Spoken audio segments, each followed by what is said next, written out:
Hello everybody and welcome to the Sovereign Village Project. I want to talk today about volunteering and its application and its practicality for homesteaders, for preppers, for community builders, and for folks who are more liberty-minded. I just got off of 16 hours of training for a tracking class, and it was really a great class and a lot of fun, and it was paid for by our local fire department, which I am on with Gabby. And so we both got this free training we attended, and we learned some really cool skills about tracking that will be very useful, not just for helping our community find lost people in the woods, but also for hunting, and there's a broad range of applications for tracking. In addition to the fact that we had a fun weekend out in the woods learning all of this stuff. And so that's just one of the benefits. When you start volunteering in your community, just one of the benefits is the access to resources that you get. You get training, you get access to materials, I get access to medical supplies and communications equipment. You build a crew. When you join a local fire department or disaster relief organization or a CERT team or anything like that within your community, you immediately enter into a crew, and you become, if you're a trustworthy person, you become trusted. And generally it's a high caliber of people, and in really hard times, that's really who you want in your camp. And so you immediately become a part of a very good tribe when you join a good nonprofit organization. You also make connections to the decision makers. In this case, I was training alongside the sheriffs of the county who were learning the same tracking skills. And you know, we made some jokes about how I didn't know which side of the tracking I would be on with them.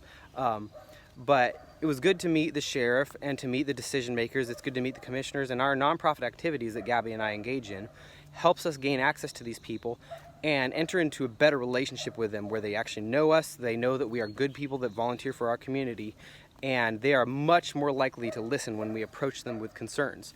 In fact, just today at this training, I talked to somebody who will likely run for and win a constable seat.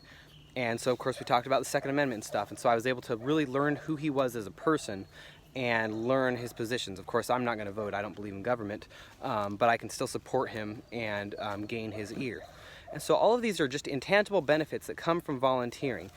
In addition to, of course, the fact that if you believe in community and you live in a community, it's your job to make it a better place. It's your job to make it a safer place. And every day, Gabby and I wake up thinking, how do we serve our community?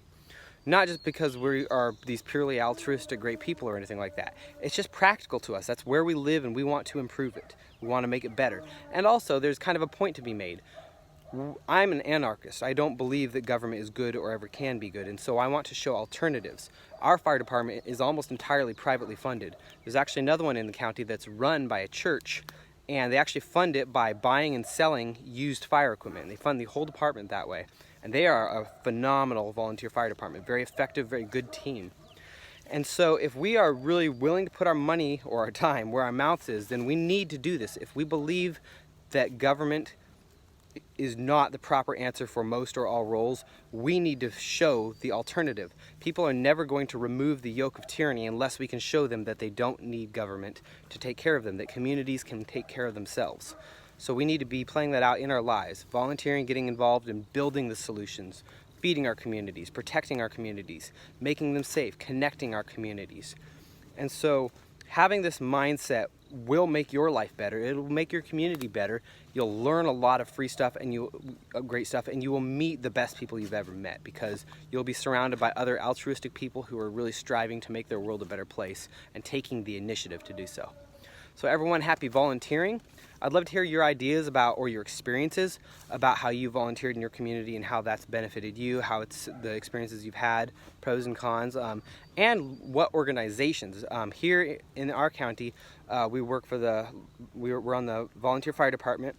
Gabby is also volunteering for it's a large festival they have. It's like the big county festival that most small towns have. She's volunteering on the board for that, helping do their marketing for them. And we also work hard to feed our community and our neighbors around us. And every single thing that we do like that is the most incredible experience, and it just makes us not want to even work for a living. It makes us just want to volunteer all day long if we could find a way to pay the bills doing that. So I really encourage you to think about it and to look at what's around you and start getting tied in to the people who are making change happen, and to become that person, the person that makes their world a better place. Everybody, in the meantime, happy volunteering, stay safe, be well, and happy homesteading.